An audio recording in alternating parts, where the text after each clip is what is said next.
Boa noite, está a começar o Semanário Econômico, uma edição que será marcada essencialmente por temas à volta do balanço daquilo que foi este ano de 2021, que está nos seus momentos finais, e um desses temas de balanço é a análise de mercados, uma análise que fizemos continuamente ao longo do ano de 2021, com o concurso dos nossos especialistas da Sala de Mercados do Banco Nacional de Investimento, que periodicamente aqui nos foram dando conta de qual é a performance, a tendência geral dos principais aspectos à volta do nosso sistema financeiro, mas também as commodities no plano internacional, aquelas suscetíveis de ter algum tipo de impacto sobre a economia doméstica. Boa noite, Sidney, e boa noite, Emerson, boa disposição,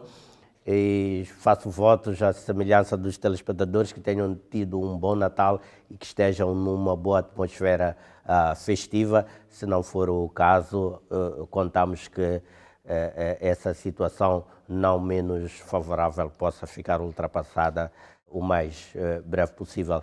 Indo concretamente às questões que temos para hoje, vamos fazer essa retrospectiva de 2021.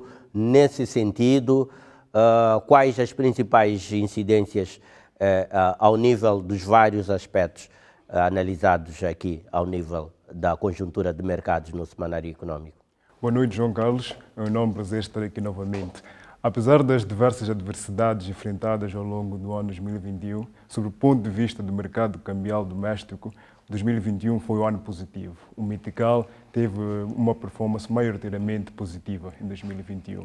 E hoje iremos analisar com um pouco mais de detalhe quais foram as forças de dinâmica nesse processo. Pois, precisamente acompanhamos, sobretudo depois daquele pico do ponto de vista de apreciação, mas que depois as coisas, na sequência de algumas medidas tomadas, tenderam a alguma estabilidade que assistimos até hoje. Sidney, do ponto de vista do mercado monetário interbancário, fundamentalmente, a situação geral ao longo do ano foi também de alguma estabilidade, ou nem por isso? Boa noite, João Carlos. Boa noite, estimados telespectadores. É um prazer estar aqui novamente. Sim. Do lado do mercado monetário interbancário foi mesmo isso.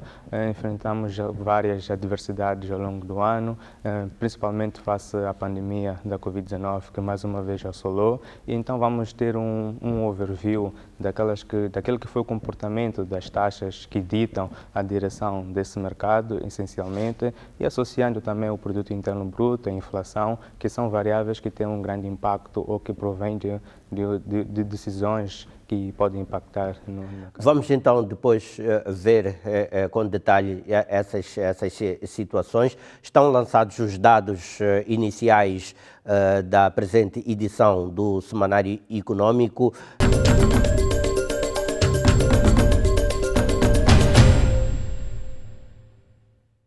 Vamos então a ver a retrospectiva de mercados de 2021. Emerson Ubiso, começo mesmo por si. Houve esta referência que fizemos de enquadramento no início do programa, e as indicações é que havia ali um conjunto de adversidades que marcaram o 2021, são já conhecidas, designadamente esta rápida propagação da pandemia, teve todo um efeito econômico e social devastador. Como é que isso se repercutiu de forma mais concreta e resumida ao longo deste 2021 ao nível do nosso mercado cambial? Sob o ponto de vista do mercado cambial doméstico, o ano 2021 foi um ano positivo. O Metical teve uma performance maioritariamente positiva face ao dólar em 2021. O Metical apreciou em cerca de 26% de janeiro a abril, saindo dos níveis de 75,5 para os níveis de 55,63 meticais por $1, e posteriormente depreciou até setembro, onde encontrou o seu nível de estabilidade ao nível de 63,86 0,83 meticais por $1. Portanto, fechou o ano a este nível. O Banco de Moçambique desempenhou um papel fundamental naquela que foi a performance do metical. Foi obrigado a ser muito interventivo, digamos assim. O Banco de Moçambique foi o primeiro banco central no mundo a implementar medidas restritivas de política monetária. Logo no início do ano, o Banco Central aumentou a sua taxa de juros diretora mínimo em 300 pontos base, fixando a 13,25%.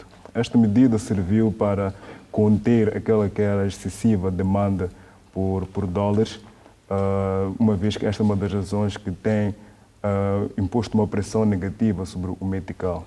Para além disto, o Banco de Moçambique também esteve a intervir de forma periódica, numa base semanal, no mercado interbancário, no mercado cambial interbancário, com um programa de venda de dólares para suprir parte da excessiva demanda por dólares. Ainda assim, com este programa, as reservas externas do país não ficaram prejudicadas, mantiveram-se em níveis confortáveis.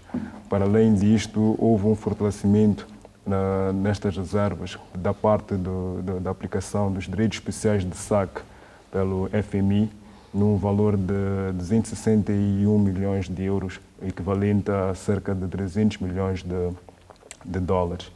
No terceiro semestre, também observou-se a apreciação dos preços das principais commodities de exportação do país, nomeadamente o carvão mineral, as areias pesadas, o alumínio, a energia elétrica. Esta apreciação serviu para dinamizar o comércio internacional no terceiro semestre e serviu também para suportar, auxiliar na estabilização do metical face ao dólar. Iremos depois analisar em concreto a performance de algumas commodities nesse sentido, nomeadamente o petróleo, sobretudo, que é aquela que o maior peso na estrutura da nossa economia. Olhando, Sidney, agora para o mercado monetário interbancário, que retrato é que temos relativamente a este ano que está prestes a findar? Temos poucos dias e não deverá haver eventos seguramente a alterar o quadro que temos neste momento. Pois, com toda a razão. É importante referir que logo no início do ano, mas no fim do primeiro mês do ano, concretamente no dia 27 de janeiro, a decisão de maior impacto foi exatamente já um pouco referida, foi do aumento das taxas diretoras em 300 pontos base. Tivemos a taxa de juros de política monetária, a taxa MIMO, passando de 10,25% para 13,25%, a facilidade permanente de depósito de 7,25% para 10,25% e, por fim, a facilidade permanente de cedência saindo de 13,25% para 16,25%. Estas três taxas ao longo do ano não mais se alteraram, estão nesses pontos desde a data anteriormente frisada. Contrariamente às três taxas anteriormente referidas, temos a Prime Rate, que ao longo do ano sofreu três alterações. Ela fechou o ano de 2020 situada a 15,90%. Logo no início do ano teve uma queda de 40 pontos base, situando-se então a 15,50%. Em março teve uma subida galopante de 230 pontos base para 17,80%. No mês seguinte, mais uma subida de 110 pontos base para 18,90% e, por fim, em outubro, registrou uma queda de 40 pontos base para 18,60%. Que eventos é que estiveram ali a influenciar estas variações? Exatamente, o Banco Central, na sua atitude, na sua postura... Conforme já se referiu aqui o... Sim, na sua postura vigilante, que via, a questão porque essa é a taxa que dita os empréstimos nos bancos comerciais. É a taxa, mãe, a taxa de referência. Depois, cada banco com seu spread é que vai tendo mais ou menos. Geralmente mais, nunca menos. Mas é exatamente a taxa de referência para depois cada banco ter o seu spread para ditar aquela que é a taxa de empréstimo a um financiamento. Houve, entretanto, também um conjunto de decisões emanadas do Comitê de Política Monetária ao longo do ano. Qual é a análise geral agregada que faz dessas decisões saídas deste órgão Uma análise exatamente como um pouco já referida da postura vigilante que o Banco Central tem adotado. Apesar depois dessa primeira decisão logo no início do ano, tivemos uma grande decisão que foi na 5ª sessão do Comitê de Política Monetária do Banco de Moçambique, realizada a 10 de setembro, em que foi a queda ou a redução dos coeficientes de reserva obrigatória dos passivos, tanto em moeda nacional como em moeda estrangeira. Tivemos a redução para a moeda nacional de 11,5% para 10,5% e da moeda estrangeira de 34,5% para 11,5%. Tendo em conta que vivíamos um espectro de crise, não é? Pois. Estas medidas foram atenuantes nesse sentido? Foram, do sim. ponto de vista dos impactos e dos canais de transmissão dos fatores de crise para a nossa economia? Foram, sim. Uma parte também já referida pelo meu colega Emerson foi a questão das taxas de câmbio. Porque um dos objetivos desta redução dos coeficientes obrigatórios era de exatamente disponibilizar maior liquidez no sistema. Então, com essa liquidez no sistema, particularmente para a questão da moeda estrangeira, do passivo à moeda estrangeira, temos a questão das taxas de câmbio, que aumenta a oferta da moeda e necessariamente o preço das mesmas tende a reduzir. E vimos isso com o dólar também, nessa estabilidade que temos estando a ver, mas também com o euro, com a libra e com o rand. Com as moedas mais transacionadas na nossa praça, em geral. Exatamente. Só para salientar o que o Cine está a dizer, portanto, esta medida de redução dos coeficientes de reservas obrigatórios para passivos em moeda estrangeira irão auxiliar no ano 2022 a estabilização do metical perante os desafios que serão enfrentados ao longo do ano. Portanto, antevê-se a continuidade da estabilidade do metical para 2022, tendo em conta estas bases de decisões tomadas este ano. Vamos dando avanço. Antes de irmos às commodities, Sidney, volto a si. O crédito à economia, como é que se comportou ao longo deste ano? Como é que viu a evolução desta A economia teve um comportamento misto ao longo do ano, geralmente de queda. No entanto, é importante referir que tivemos logo em junho, no meio do ano, o pico do crédito de economia, representando cerca de 272 mil milhões de meticais. Mas a média, só para ver a questão de queda, a média situa-se a 264 mil. Tivemos uns furos muito abaixo. Então, tivemos picos e cavas ao longo do ano, essencialmente nessa questão. Também podemos coordenar isso à questão dos depósitos totais, que também tiveram o seu pico logo em janeiro, de 572 mil milhões de meticais, mas a média também está um pouco abaixo de 524, 518 mil milhões de meticais. Para finalizar a parte, o mercado de capitais, houve um certo incremento na capitalização bolsista este ano, enfim, praticamente em contraciclo. Em termos gerais, que retrato é que temos do nosso mercado de capitais? Temos mesmo essa questão. Nos mercados de capitais tem um turnover também geralmente positivo devido a esses galopantes saltos que têm dado. Um mês diferente, em agosto foi o pico, mas depois tivemos uma tênue queda, mas essencialmente é de incremento.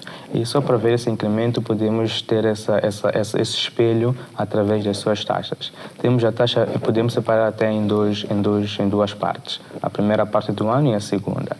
Na primeira parte do ano tivemos a taxa média das obrigações de tesouro situadas ou fixadas a 13,30% e das obrigações privadas fixadas a 14%. Mas já na segunda parte, para refletir exatamente esse incremento da capitalização bolsista e até do volume de transações, tivemos um salto das taxas. As obrigações privadas com uma taxa média de 13,82% e as obrigações de tesouro a 13,82% e as privadas a 16%. Pois então, dando mais um passo em frente, olhamos agora para as commodities. Emerson, qual é a commodity que elege para este ano, tendo em conta a relevância que teve na performance geral da nossa economia? Certo. Dos combustíveis fósseis, O petróleo foi uma das commodities com maior relevância e teve um grande impacto a nível mundial e em diversas indústrias, em diversas áreas. A demanda global pelo petróleo esteve num processo de fortalecimento constante em 2021, o que impulsionou os preços desta commodity. Os níveis de demanda e de preço do petróleo bruto Brent, que é a referência global, e do West Texas Intermediate, que é transacionado em Nova York, estiveram em níveis historicamente altos pré-pandemia. O Brent atingiu o seu nível mais alto do ano em outubro, onde foi transacionado em média em volta de $84 o barril. Esta representou uma alta de $9 em relação a setembro e uma alta de $43 em termos homólogos. Foi por esta dinâmica da evolução dos preços do petróleo que no nosso país a Autoridade Reguladora de Energia, a AREN, viu-se forçada a rever em alta os preços da gasolina, gasóleo e do gás de cozinha em 10,47%, 7,42%. O que está a criar pressões inflacionárias hoje em dia. Está a criar pressões inflacionárias hoje em dia. Estas mexidas tornaram o custo de vida em Moçambique mais alto, certamente. E pronto, estão a ser analisadas as tendências que podemos observar este ano, mas 2021 foi marcado essencialmente por um déficit de capacidade, de uma dificuldade de oferta, de suprir a excessiva, a crescente demanda pelo petróleo. Mas é curioso analisar, isso é interessante analisar isto, porque tivemos um processo de abrandamento econômico e até situações de recessão econômica a nível global, o que se pressupunha que houvesse pouca demanda sobre o petróleo, neste caso, como principal energia para, digamos assim, os processos todos industriais, mas não foi isso, no fim e ao cabo, que se verificou. É verdade que 2021 também foi um ano de relativa tentativa de recuperação econômica, mas os níveis de recuperação não aparentavam colocar tanta demanda sobre o petróleo. O que é que está a acontecer nos bastidores desta commodity, que podemos aqui, de alguma forma, até mais no sentido de conjuntura, né? O que é que está a passar com esta commodity? Exato. Está com uma volatilidade. Exato. Né? Bem, portanto, como bem disse, houve uma espécie de contração naquela demanda do petróleo, mesmo a produção. Portanto, notou-se um subinvestimento excessivo em 2020 na produção e exploração de petróleo, uma vez que a demanda estava enfraquecida por causa da pandemia do Covid-19. Mas 2020, com o processo de vacinação, com a reabertura de algumas economias, notou-se uma crescente na demanda de petróleo, onde os produtores foram encontrados em contrapé para suprir esta excessiva demanda. A demanda em outubro atingiu o nível chave de 100 milhões de baris por dia, nível este visto antes da pandemia de Covid-19, para dizer que a demanda já está a níveis bem altos.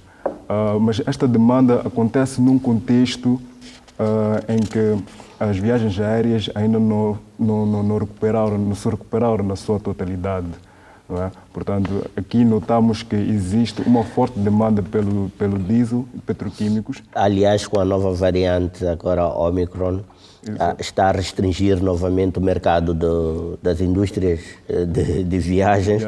Portanto, temos mais um elemento a puxar para trás, digamos, aquilo que seria a procura do petróleo. Exato. Do outro lado, também temos a questão da Organização dos Países Exportadores de Petróleo, a OPEP, que é o cartel de petróleo, controla cerca de 40% da produção e venda de petróleo no mundo, que quer que os preços de petróleo subam.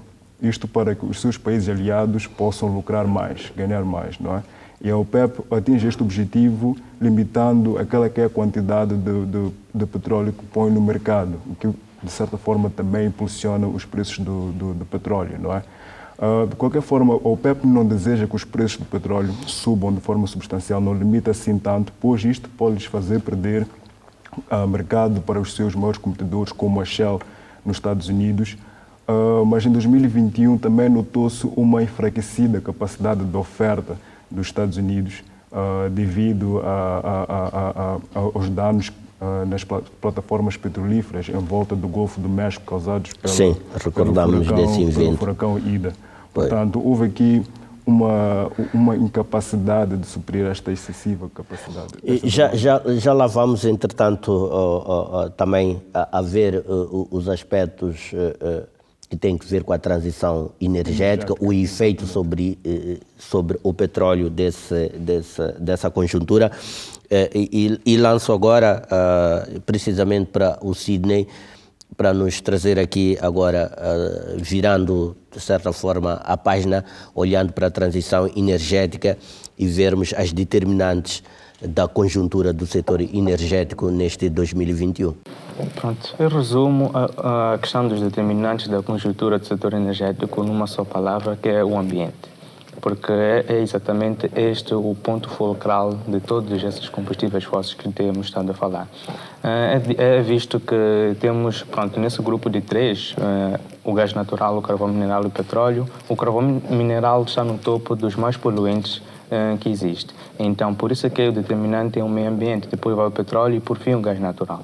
E fico feliz, pronto, por falar deste aspecto de transição energética, porque Moçambique recebeu uma plataforma de produção de uma sucursal da Samsung, da Coreia do Sul, a plataforma Coral Sul. E prevê-se que estima-se que produza cerca de 3,4 milhões de toneladas de gás natural a partir de 2022. É importante este projeto porque é exatamente através do gás natural que se vai evidenciar aquela que é a questão da transição energética. Porque a transição energética não pode ser vista simplesmente pela substituição de um combustível fóssil por um outro. Envolve uma série de fatores na economia que vão catapultar essa questão do meio ambiente, porque esses combustíveis prejudicam o meio ambiente se forem usados de uma forma irracional, acabam prejudicando o meio ambiente, e temos a questão do aquecimento global, porque libertam grandes emissões de carbono para a atmosfera, danificando a camada de ozono. Os raios ultravioletas incidem com maior intensidade no planeta e provocam aquecimento global. O efeito de estufa já não consegue ter aquele que é o seu papel esperado. Então, essa questão é importante porque se Moçambique aderiu ao projeto de produção de gás natural e que é dos três o menos poluente, significa que podem subsair até aí projetos muito mais que poluem muito menos o ambiente através desse projeto que é o gás natural.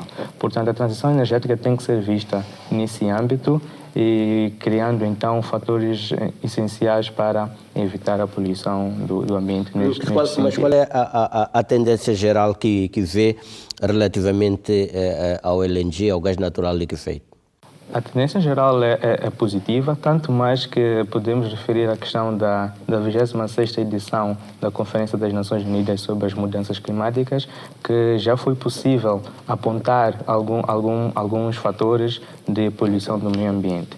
E um dos aspectos importantes nesta conferência foi também conseguir apontar alguns países que mais poluem o ambiente. Temos o caso da Índia, da China, do Brasil, da Rússia, dos Estados Unidos da América, até a União Europeia. Então, já foi possível porque também apontou-se o carvão como mais poluente.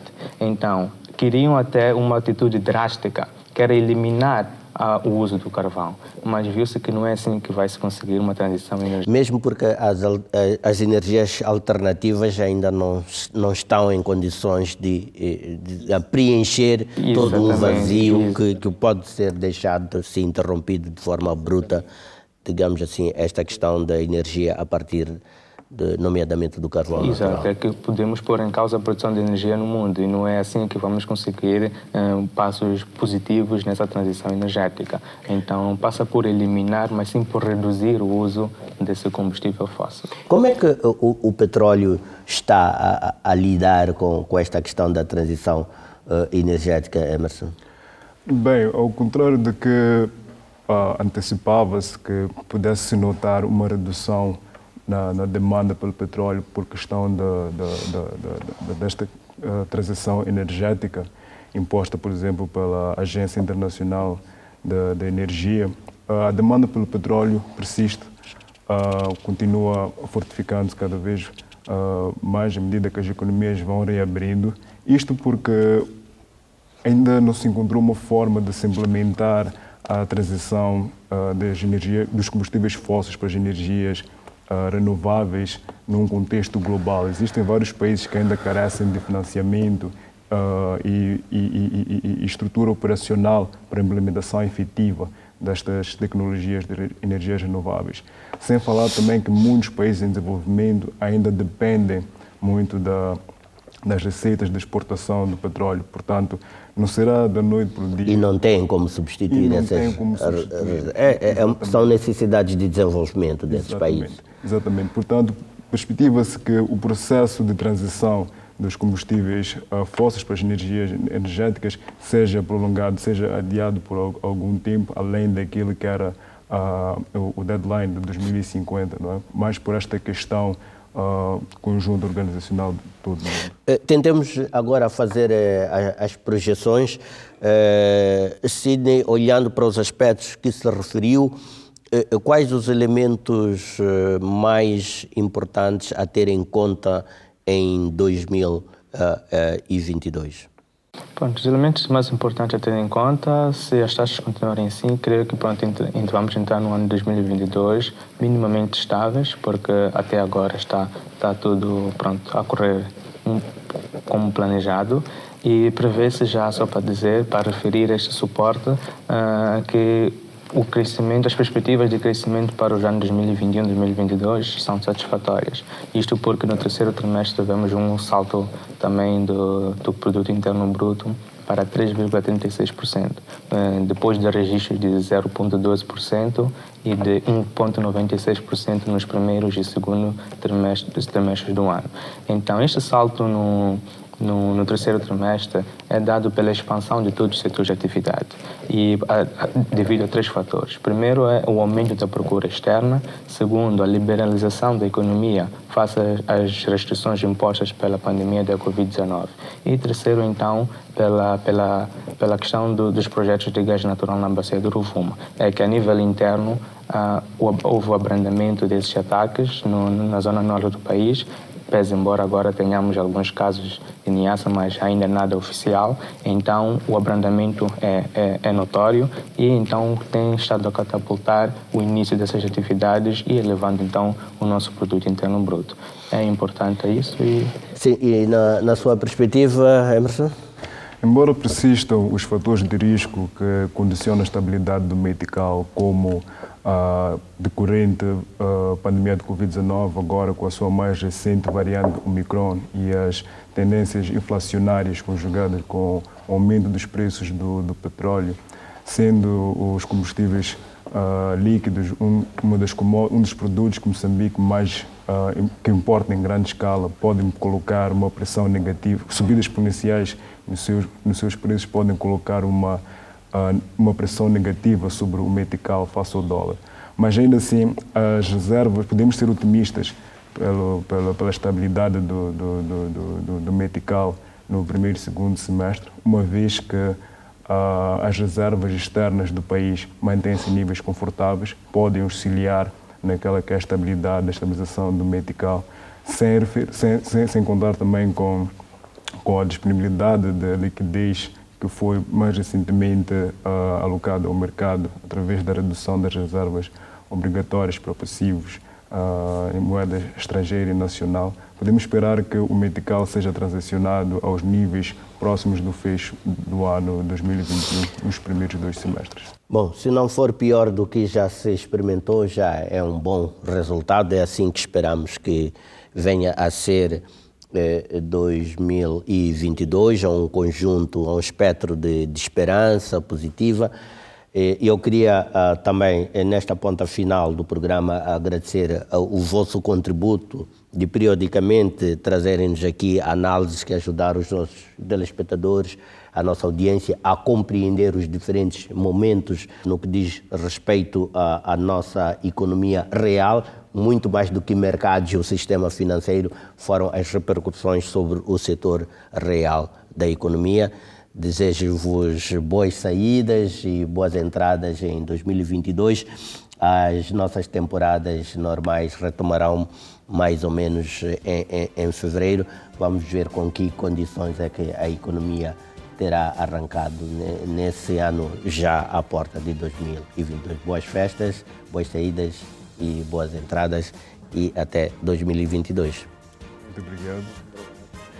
Para si também, esperançosos de que tenha tido um santo e feliz Natal, receba da nossa parte os cumprimentos de boas festas, boas saídas, boas entradas, tenha festas acima de tudo serenas, tranquilas e com uma força renovada para encarar os desafios de 2022. Nós voltamos a ver então em 2022, na nova temporada do Semanário Econômico. Tenha uma boa noite e boas festas.